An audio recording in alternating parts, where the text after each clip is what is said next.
नमस्कार। सुबह के 10:30 बज चुके हैं। मैं हूं आपके साथ भावना नैयर। देश का सबसे भरोसेमंद चैनल डीडी न्यूज पर लेकर आपका अपना पसंदीदा शो खबरों का सरपंच न्यूज पंच लेकर हाजिर हूं। इस कार्यक्रम के जरिए हम आप तक पहुंचाते हैं वो खबरें जिन पर रहती है सभी की नजर। लेकिन न्यूज पंच में सिर्फ खबर नहीं होती, बल्कि होती है हर खबर की पूरी पड़ताल, वो भी तथ्यों और आंकड़ों के साथ। आपको बताते हैं खबर का हर एक छोटा बड़ा बिंदु। साथ ही ग्राउंड जीरो पर हमारे संवाददाताओं की टीम रहती है, जिनसे जानते हैं हम हर एक अपडेट। यानी न्यूज पंच में हर खबर पर रहती है पैनी नजर और डंके की चोट पर दिखाते हैं आपको सच। न्यूज पंच के जरिए जिन खबरों पर आज हमारी नजर रहने वाली है, उन टॉप लाइंस का सबसे पहले रुख कर लेते हैं।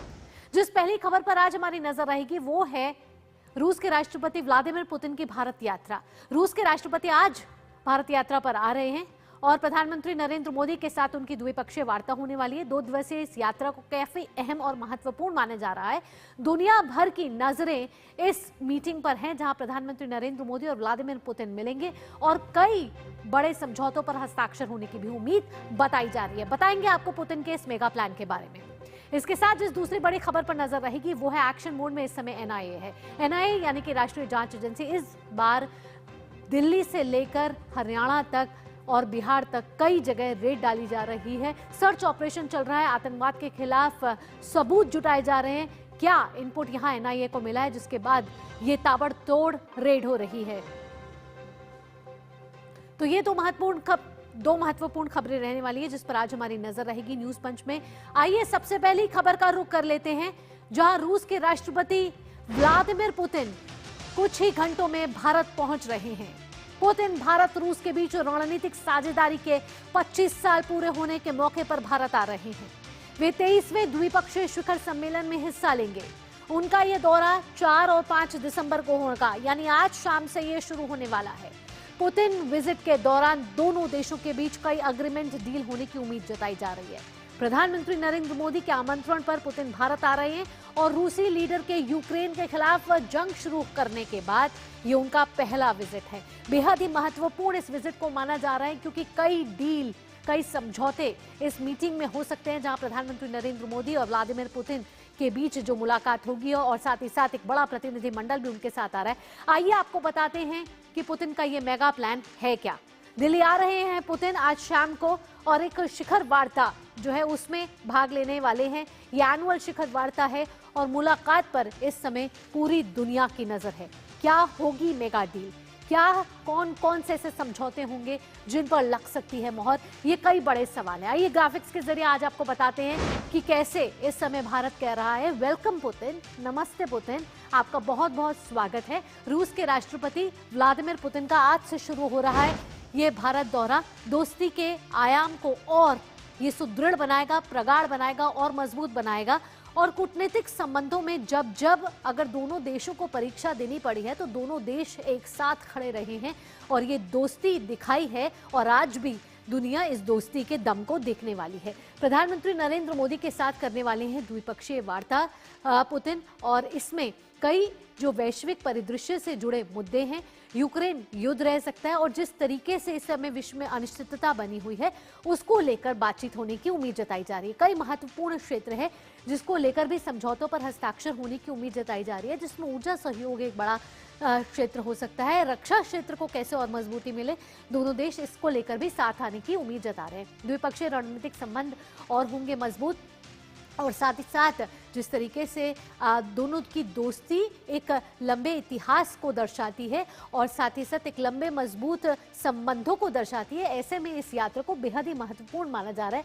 भारत की विदेश नीति का अहम स्तंभ है रूस, यानी रूस एक दोस्ती के लिहाज से भी एक महत्वपूर्ण देश है और साथ ही साथ जिस तरीके से आर्थिक तौर पर, व्यापारिक तौर पर, कूटनीतिक, रणनीतिक, सामरिक तौर पर दोनों देश हमेशा से साथ मिलकर उन्होंने काम किया है और एक दूसरे में किस तरीके से अवसर को तलाशा जाए, दोनों देश एक दूसरे के बारे में जानते हैं। रूस के राष्ट्रपति व्लादिमीर पुतिन का ये भारत दौरा, जिस पर इस समय पूरी दुनिया की नजर है कि जब व्लादिमीर पुतिन आएंगे तो कौन कौन से ऐसे प्रमुख क्षेत्र हैं, कौन कौन सी ऐसी महत्वपूर्ण डील है जो दोनों देशों के साथ दिख सकती है। आइए अब आपको बताते हैं कि क्यों खास है ये पुतिन का सुरक्षा चक्र, क्योंकि जब वो आते हैं पुतिन किसी भी विदेश यात्रा पे जाते हैं तो उनका एक लाव लश्कर उनके साथ जाता है। एक सुरक्षा घेरा जो होता है वो उनका बहुत ही खास होता है और बहुत ही चर्चा में हमेशा रहता है, क्योंकि ये एडवांस टेक्नोलॉजी से लैस होता है। एफएसओ की एक विशेष इकाई है जो उनके साथ चलती है। एसबीपी इसकी करती है सुरक्षा। एसबीपी की निगरानी में इस सारी व्यवस्था की जाती है। और आपको बता दें कि 4 लेयर के अभेद्य सुरक्षा कवच में व्लादिमीर पुतिन रहते हैं, यानी कि एडवांस टेक्नोलॉजी जो है उससे जुड़ा उनका एक सुरक्षा घेरा होता है जिसके साथ वो आते हैं। एक विशेष कार भी उनकी होती है जो हमेशा चर्चा में रहती है। और जब वो एससीओ साइडलाइंस पे भी मिले थे प्रधानमंत्री नरेंद्र मोदी के साथ, तो दोनों उसी कार में वार्ता करने के लिए पहुंचे थे। स्नाइपर्स, ड्रोन और खुफिया निगरानी का इस जो सुरक्षा कवच होता है पुतिन का, उसमें ये उपयोग किया जाता है। अब जब पुतिन यहां आ रहे हैं तो वो भाग लेने वाले हैं 23वें भारत रूस वार्षिक शिखर बैठक में। आइए आपको बताते हैं कि ये एनुअल जो भारत रूस वार्षिक शिखर बैठक है आखिरकार है क्या और इसमें कौन कौन से अहम मुद्दे हैं जो चर्चा के लिए रखे जा सकते हैं। तो कई ऐसे महत्वपूर्ण मुद्दे हैं जिन पर इस बार मंथन होने वाला है। आर्थिक सहयोग चर्चा का मुख्य केंद्र इस बार रह सकता है। दोनों देश कैसे आर्थिक तौर पर मजबूती से आगे बढ़ सकते हैं, एक क्षेत्र है। समुद्री सहयोग, स्वास्थ्य समेत कई मुद्दों पर हो सकती है इस बार इस शिखर सम्मेलन में बात। साथ ही संस्कृति, विज्ञान और तकनीक, रक्षा जैसे मुद्दे भी महत्वपूर्ण मुद्दे इस बार माने जा रहे हैं। ऊर्जा को लेकर बड़ी बातें यहां कही जा रही है। ऊर्जा सहयोग और परमाणु सहयोग पर इस बार इस शिखर सम्मेलन में फोकस रह सकता है। और जो पहले से जो मीटिंग्स होती हैं, 2+2 डायलॉग्स हो, एक्सटर्नल अफेयर्स मिनिस्टर्स की मीटिंग होती है, रक्षा मंत्रालय के एक दूसरे के देशों के साथ मीटिंग होती है, उन सबको साथ लेते हुए इस शिखर सम्मेलन में कई बड़ी बातें रखी जाती हैं। फर्टिलाइजर्स की दीर्घकालिक आपूर्ति प्राथमिकता में शामिल है इस बार के शिखर सम्मेलन में। इसके साथ साथ यूरोशियन आर्थिक संघ के साथ एफटीए पर चर्चा संभावित है, यानी कि फ्री ट्रेड अग्रीमेंट पे भी चर्चा हो सकती है। दोनों देश आपस में कनेक्टिविटी को बढ़ाने पर हमेशा से जोर देते रहे और इस कनेक्टिविटी को कैसे आगे लेकर जाया जाए इस पर इस बार जोर रहेगा। चेन्नई व्लादिवोस्तोक कॉरिडोर पर चर्चा होने की संभावना जताई जा रही है और उत्तरी समुद्री मार्ग पर भी इस बार बातचीत होने के कयास जो हैं वो लगाए जा रहे हैं। आइए अब आपको बताते हैं कि आखिरकार ये जो डील है वो कैसे होगी। और ये जो रेलोस डील कहा जा रहा है, RELOS, रेलोस डील, क्या हुआ कि जब पुतिन यहाँ आ रहे हैं उससे पहले जो उनकी संसद है, निचली संसद में डूमा कहते हैं उसको, उसमें ये रेलोस डील पर हस्ताक्षर हो गए हैं। कहा जा रहा है इस डील को कि ये मेगा डील है। आपको बताते हैं इस डील के बारे में। Reciprocal exchange of logistics agreement RELOS की एक फुल फॉर्म है और भारत रूस का सैन्य लॉजिस्टिक्स साझेदारी समझौता है ये पूरा, अगर कहें तो इसको मोटे तौर पर। फरवरी 2025 को मॉस्को में इसमें हस्ताक्षर हुए थे, जिसके बाद इसको कैसे आगे लिया जाए, ऐसे में दिसंबर 2025 में रूसी संसद में इसको मिल चुकी है मंजूरी। एक दूसरे के सैन्य ठिकानों का अब ये कर सकेंगे उपयोग और ईंधन, मरम्मत, राशन, जहाज रुकने की सुविधा इस रेलोस डील में शामिल है, जिसको बहुत ही महत्वपूर्ण डील माना जा रहा है। और इस डील पर इस समय सभी की निगाहें हैं। संयुक्त अभ्यास और आपदा राहत अभियानों को ये रेलोस डील मजबूती दे सकता है। और भारत की नौसेना यानी कि नेवी, आज भारत नौसेना दिवस भी बना रहा है और नौसेना को आर्कटिक से मिलेगी रणनीतिक पहुंच इस डील के साथ। 5 साल के लिए यह मान्य स्वतंत्र नवीनीकरण होगा और रक्षा संबंधों को मिलने वाली है इस डील से एक नई ऊंचाई। अभी हमारे साथ अखिलेश सुमन, हमारे जर्नलिस्ट, हमारे संवाददाता जुड़ रहे हैं ज्यादा जानकारी के साथ। सबसे पहले अखिलेश का रुख करेंगे और फिर आगे किस तरीके से ये सहयोग बढ़ेगा उसके बारे में भी आपको जानकारी देंगे। सबसे पहले अखिलेश हमें बताइए, मिनट टू मिनट क्या रूसी राष्ट्रपति व्लादिमीर पुतिन का शेड्यूल रहने वाला है ये 2 दिन? कितने बजे उनकी लैंडिंग होने वाली है भारत की जमीन पर, और उसके बाद प्रधानमंत्री नरेंद्र मोदी के साथ मिलने का कार्यक्रम, फिर राष्ट्रपति द्रौपदी मुर्मू से मिलने का कार्यक्रम और द्विपक्षीय वार्ता, ये किस तरीके से आगे बढ़ेगा? देखिए, निश्चित तौर पे बहुत ही अहम सवाल है और उत्तर भी है, सबकी निगाहें इस पे है। आज तकरीबन 6:30 बजे शाम में रूसी राष्ट्रपति का विमान भारत उतरेगा, दिल्ली में उतरेगा और उतरने के बाद उनका एक कार्यक्रम है पर्सनल, एक प्रधानमंत्री नरेंद्र मोदी के साथ एक प्राइवेट डिनर का कार्यक्रम है जो लोक कल्याण मार्ग में होगा। यह जो डिनर है एक ऐसा मौका है जब दोनों शासनाध्यक्ष जो है वो अपने अपने हिसाब से दुनिया की स्थिति का और आपसी संबंधों का आकलन करेंगे। ये एक तरीके से रेस्ट्रिक्टेड मीटिंग होती है जिसमें कि अधिकारी बहुत कम होते हैं, ट्रांसक्राइब करने वाले होते हैं, और ये काफी महत्वपूर्ण चर्चा होती है। रूस के राष्ट्रपति ने भी पिछली बार प्रधानमंत्री नरेंद्र मोदी को प्राइवेट डिनर पर बुलाया था और उस समय काफी अहम चर्चा हुई थी। तो आज की ये दो महत्वपूर्ण है। कल जो है वो राष्ट्रपति भवन में उनका एक स्वागत किया जाएगा तकरीबन 11 बजे। उसके बाद वे राजघाट जाएंगे, बापू महात्मा गांधी की समाधि पे वो पुष्पांजलि अर्पित करेंगे। उसके बाद फिर प्रधानमंत्री नरेंद्र मोदी के साथ हैदराबाद हाउस में उनकी बातचीत होनी है, कुछ समझौतों पे हस्ताक्षर वहीं पे होंगे। उसके बाद इकोनॉमिक बिजनेस मीट है, उसमें भी दोनों प्रधानमंत्री नरेंद्र मोदी और रूसी राष्ट्रपति उसमें भाग लेंगे। उसके बाद शाम में एक बैंक्वेट है जो राष्ट्रपति द्रौपदी मुर्मू ने उनके सम्मान में बुलाया है। और इस बीच एक कार्यक्रम है जिसकी संभावना है कि कल जो परसों मतलब 5 तारीख को कल रशियन एक टीवी चैनल है रशिया टुडे, हो सकता है उसका कल वो लॉन्च होगा और उस लॉन्च में भी संभावना है कि राष्ट्रपति पुतिन जाएंगे। और तकरीबन 9 बजे भारतीय समय के अनुसार से तकरीबन 9 बजे वो यहाँ से वापस मॉस्को के लिए लौट रहे हैं। ये एक बहुत ही कम्पैक्ट कार्यक्रम है राष्ट्रपति पुतिन का, लेकिन कम्पैक्ट के साथ साथ कह सकते हैं कि बहुत ही सारगर्भित बैठक होगी, क्योंकि अधिकांश बातें जो है वो पहले से रेखांकित हैं और उन बातों को किस तरीके से अंतिम रूप दिया जाए और दोनों जो नेता हैं वो किस तरीके से दुनिया की जो वर्तमान चुनौतियां हैं उन चुनौतियों का किस तरीके से दोनों साथ मिलकर मुकाबला करें। और एक दो अन्य महत्वपूर्ण बातें बताऊं आपको कि देखिए, ब्रिक्स का शिखर सम्मेलन हुआ, प्रधानमंत्री नरेंद्र मोदी गए, रूस के राष्ट्रपति व्लादिमीर पुतिन नहीं जा पाए वहां। अभी G20 का शिखर सम्मेलन हुआ दक्षिण अफ्रीका में, तो उसमें भी पुतिन नहीं जा पाए, प्रधानमंत्री नरेंद्र मोदी गए। तो एक शेयर है बनना है जो ब्रिक्स का अनुभव और उसका G20 का अनुभव, ये भी शेयर करना बहुत जरूरी है, क्योंकि दोनों बहुत ध्रुवीय दुनिया को मानने वाले हैं और दुनिया इधर के दिनों में एक ध्रुवीय बनाने की कोशिश अमेरिका से हो रही है। तो ये जो मुलाकात है उस मामले में भी काफी कह सकते हैं कि राजनीतिक और राजनयिक यहाँ से काफी अहम मानी जा रही है। वैश्विक परिदृश्य से भी देखें तो बेहद ही महत्वपूर्ण इस मीटिंग को माना जा रहा है, क्योंकि दुनिया भर की नजरें इस समय हैं।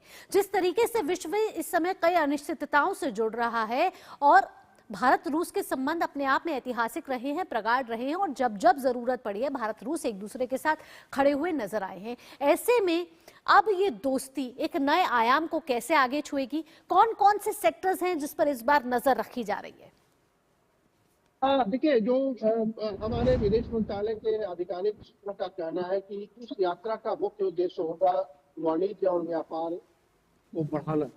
देखिए, जिस तरीके से अमेरिका ने टैरिफ बढ़ाया है और अमेरिका के टैरिफ बढ़ाने के बाद 50% का टैरिफ हमारे सामान के खिलाफ लगा हुआ है, तो निश्चित तौर पे हमारा जो निर्यात है अमेरिका में उस पर बाधा पहुंची है और हम उसकी भरपाई के लिए दुनिया के अन्य देशों के साथ संबंध बढ़ा रहे हैं और व्यापारिक और वाणिज्यिक संबंध बढ़ा रहे हैं। रूस के साथ हमारा संबंध, हमारा जो द्विपक्षीय व्यापार है तकरीबन 67 बिलियन डॉलर का है, लेकिन भारत से निर्यात जो रूस में होता है वो काफी कम है। तो उस निर्यात को बढ़ाना किन किन क्षेत्रों में बढ़ाया जा सकता है, इन सारे क्षेत्रों को रेखांकित करने की बात इस बैठक में होगी। वाणिज्य निश्चित तौर पे वाणिज्य मंत्रालय ने इसके बारे में एक रूपरेखा बनाई है, जिसमें कि आप देखिए कि हॉस्पिटैलिटी इंडस्ट्री से लेकर बिल्कुल अलग अलग क्षेत्रों पर इस बार नजर रहेगी, जिसमें रक्षा एक महत्वपूर्ण क्षेत्र है, ऊर्जा क्षेत्र तो है ही है, व्यापार को कैसे एक दूसरे के साथ बढ़ाया जाए, क्योंकि कहा जा रहा है कि इंडिया को एक्सपोर्ट्स बढ़ाने हैं रशिया की तरफ। अब कैसे दोनों की तरफ ये विन विन सिचुएशन होगी। अखिलेश हमारे साथ जुड़े रहिए। एक बार हम ये देख लेते हैं कि रक्षा क्षेत्र पर इस बार बड़ी नजर रखी जा रही है, तो भारत रूस की जो रक्षा सहयोग है वो किस तरीके से इस बार महत्वपूर्ण होगा, आइए आपको ग्राफिक्स के जरिए बताते हैं। समग्र और व्यापक सहयोग है दोनों के बीच। हम ये जानते हैं कि रक्षा क्षेत्र में भारत और रूस एक दूसरे के साथ हमेशा रहा है और जिस तरीके से या फिर खरीदारी हो रक्षा इक्विपमेंट्स की, अब सिर्फ खरीदार या विक्रेता नहीं रह गए। भारत रूस एक दूसरे के साथ साझा अभ्यास करते हैं, साझा साथ चल के चलते हैं और दोनों देशों के बीच हो रहा है साझा अनुसंधान, यानी कि रिसर्च के तौर पर भी ये दोनों साथ मिलकर काम कर रहे हैं। इसके साथ भारत रूस अंतर सरकारी आयोग की भी सह अध्यक्षता कर रहे हैं। रक्षा मंत्री आज इस की अध्यक्षता करेंगे और रूस के रक्षा मंत्री भी आ रहे हैं। ऐसे में दोनों के बीच ये जो रक्षा सहयोग बढ़ेगा, इस पर भी सभी की नजर रहने वाली है। सैन्य और सैन्य तकनीकी सहयोग पर फोकस रहने वाला है। क्या भारत को इक्विपमेंट जो है, कहा जा रहा है S-400, S-500, सुखोई के कई विमान हैं, क्या उस पर भी कोई समझौते हो सकते हैं, डील हो सकती है, ये देखना होगा। तो 2025 में नौसैनिक अभ्यास इंदिरा 2025 दोनों ने मिलकर किया और भारत की रक्षा जो ताकत है और रूस की रक्षा ताकत है, उन दोनों ने मिलकर अभ्यास किया। और ऐसे में हम देख रहे हैं कि रक्षा के क्षेत्र में भी दोनों देश आगे बढ़ते हुए नजर आ रहे हैं और रक्षा क्षेत्र पे इस बार खासा फोकस कहा जा रहा है इस मीटिंग में रह सकता है। इसके साथ साथ अब व्यापार पर भी नजर डाल लेते हैं, क्योंकि द्विपक्षीय व्यापार दोनों के बीच जो है वो भी एक रिकॉर्ड स्तर पर पहुंचा है। पिछले कुछ सालों में हमने देखा है। फाइनेंशियल ईयर 2025 की बात कर लेते हैं। 68.7 जो डॉलर है उसका दोनों के बीच व्यापार रहा है और भारत रूस संबंधों को जहां एक नई ऊंचाई यहां मिलने वाली है, वहां जो 22वीं भारत रूस अंतर सरकारी आयोग की मंत्री स्तरीय बैठक है वो भी होने वाली है। रक्षा मंत्री राजनाथ सिंह रूसी समकक्ष के साथ ये बैठक करने वाले हैं और रक्षा सहयोग और वैश्विक मुद्दों पर इस पर चर्चा होने वाली है। साथ ही भारत रूस के बीच बहुआयामी संबंधों की इस जो सहाध्यक्षता होने वाली है, बैठक होने वाली है, उसमें यह समीक्षा की जाएगी। रूसी मंत्री राष्ट्रीय युद्ध स्मारक पर श्रद्धांजलि भी अर्पित करने जाएंगे। तो ये तमाम बड़े कार्यक्रम हैं। जब व्लादिमीर पुतिन भारत आएंगे तो उनके साथ जो मंत्री आ रहे हैं उनकी भी साइडलाइंस पर मीटिंग्स होंगी, जिसमें रक्षा सहयोग को कैसे बढ़ावा दिया जाए इस पर जोर दिया जाएगा। तो भारत रूस संबंधों को यहाँ एक नए आयाम मिलने वाले हैं, नई ऊंचाई मिलने वाली है और कैसे ये दोस्ती का दम इस समय दुनिया देखेगी, इस पर सभी की निगाहें टिकी हुई हैं। जब आज शाम को रूसी राष्ट्रपति व्लादिमीर पुतिन भारत आएंगे। अखिलेश हमारे साथ जुड़े हुए हैं। अखिलेश, एक बार फिर आपके पास आएंगे। अखिलेश, ये 30 घंटे का मेगा प्लान कहा जा रहा है राष्ट्रपति पुतिन का, क्योंकि 30 घंटे करीब करीब वो भारत में रहने वाले हैं और बड़ा कॉम्पैक्ट प्लान है जिसके तहत व्लादिमीर पुतिन भारत आ रहे हैं। व्यापारिक दृष्टि के नजरिए से देखा जाए, रक्षा सहयोग के नजरिए से देखा जाए तो बहुत बड़ा ही महत्वपूर्ण इस मीटिंग को माना जा रहा है, इस यात्रा को माना जा रहा है। इसके साथ ऊर्जा सहयोग और परमाणु शक्ति जो है उसको लेकर भी कई बातें कही जा रही हैं कि ये भी चर्चा का विषय हो सकते हैं और ऊर्जा सहयोग को लेकर भी दोनों देश आगे बढ़ सकते हैं। भारत और रूस के बीच में जो संबंध थे पहले ज्यादातर जो है वो सामरिक हथियारों पे निर्भर थे। हथियार का हम खरीद करते थे और रूस हमें हथियार देता था। हम कुछ सामान का निर्यात करते थे। बाद के दिनों में जब से रूस और यूक्रेन के बीच संघर्ष शुरू हुआ, उसके बाद के दिनों में एक नए क्षेत्र का आविर्भाव हुआ जिसमें कि हमने रूस से तेल खरीदना शुरू किया और रूस ने हमें बहुत ही कम दाम पे तेल देना शुरू किया। तो इस तरीके से देखें तो यह एक बहुत ही महत्वपूर्ण सहयोग का क्षेत्र बन गया कि ऊर्जा के जरूरतों के लिए 1.4 बिलियन पॉपुलेशन है हमारी और उसकी ऊर्जा जरूरतें कैसे पूरी हो, यह भारत सरकार के हमेशा प्राथमिकताओं में शामिल रहा है, क्योंकि प्रगति का चक्का कभी रुकना नहीं चाहिए और इसके लिए फॉसिल फ्यूल की अभी बहुत जरूरत है और रूस से वह आसानी से उपलब्ध हो रहा है। कह सकते हैं कि अपेक्षाकृत हमारे लिए कम कीमत पे हो रहा है। तो इस रूप में भारत ने वहां से ऊर्जा आयात शुरू किया। निश्चित तौर पर आज यह बढ़कर काफी महत्वपूर्ण क्षेत्र हो गया है और इस महत्वपूर्ण क्षेत्र को कैसे बनाया जाए, क्योंकि रूस के साथ जो संबंध होते हैं भावना, वो संबंध होते हैं बिना किसी शर्तों के। यही भारत और रूस की जो संबंधों का जो हॉलमार्क है वो यही है कि कोई छिपे हुए शर्त नहीं होते कि आपको इसके बदले ये करना होगा, आपको ये नहीं करना होगा, ये सारी चीजें नहीं होती। कई मामलों में तकनीकी ट्रांसफर भी होता है, तो इसलिए हमारे रक्षा सहयोग जो है वो काफी बड़े हैं। और ये जो अभी वायु का जो सहयोग है वो सहयोग भी काफी बड़ा है हमारा और उसको कैसे स्टेबलाइज किया जाए, क्योंकि यह एक ऐसा क्षेत्र है जिसको कि भारत को बहुत जरूरत है और रूस को भी इसकी बहुत बड़ी जरूरत है। तो इस क्षेत्र को स्टेबलाइज करने के तरीकों पर बात होगी कि कैसे इसको स्टेबलाइज किया जाए। जी उसके अलावा जो अखिलेश, यहाँ मैं संक्षेप में आपसे भी पूछना चाहूंगी कि जिस तरीके से व्यापार को आगे बढ़ाने की बात की जा रही है, ऐसे में भू राजनीतिक तौर पे भी इन दोनों देशों के संबंधों की बात कर लेते हैं। यूक्रेन युद्ध के बाद व्लादिमीर पुतिन पहली बार भारत आ रहे हैं। इसके साथ अमेरिकी राष्ट्रपति डोनाल्ड ट्रंप के साथ जिस तरीके से ट्रंप ने टैरिफ लगाए, उसके बाद दोनों देशों के बीच ये मुलाकात कितनी अहम मानी जा रही है, बहुत संक्षेप में आपसे पूछना चाहूंगी। देखिए, ये बहुत ही महत्वपूर्ण चर्चा होगी, क्योंकि देखिए डोनाल्ड ट्रंप भी अपने तरीके से राष्ट्रपति पुतिन से बात कर रहे हैं। आपको याद होगा कि अलास्का में उन्होंने इनवाइट किया राष्ट्रपति पुतिन को, आमने सामने दोनों की बैठकें हुई और उस बैठकों में उन दोनों ने तय किया कि हम रूस यूक्रेन के मामले में शांति की ओर बढ़ेंगे। रूस और अमेरिका के बारे में एक बात और है कि अमेरिका ने अपना इकोनॉमिक डेलीगेशन पिछले दिनों भेजा था रूस में, कि रूस और अमेरिका के बीच में क्या आर्थिक सहयोग हो सकता है। और उसके बाद अभी परसों तरसों वहाँ के जो सलाहकार, उनके विशेष दूत हैं, वो भी विटकॉफ, वो भी गए थे और व्लादिमीर पुतिन से उन्होंने मुलाकात की थी। तो डोनाल्ड ट्रंप अपने तरीके से पुतिन से बात कर रहे हैं, और भारत के जो पुतिन के चलिए साथ देखना संबंध होगा है अखिलेश वो की अपने तरीके कूटनीतिक से, लिहाज जो से, दोनों रणनीतिक लिहाज से, सामरिक लिहाज से, व्यापारिक आर्थिक लिहाज से कितनी महत्वपूर्ण ये मीटिंग रहेगी और आगे किस तरीके से नए आयाम यहां से स्थापित होते हुए नजर आएंगे। फिलहाल अखिलेश, तमाम जानकारियों के साथ आपका बहुत बहुत धन्यवाद। यहां रुकेंगे एक छोटे से ब्रेक के लिए, लेकिन ब्रेक के बाद आपको बताएंगे एनआईए किस तरीके से एक्शन मोड में है इस समय।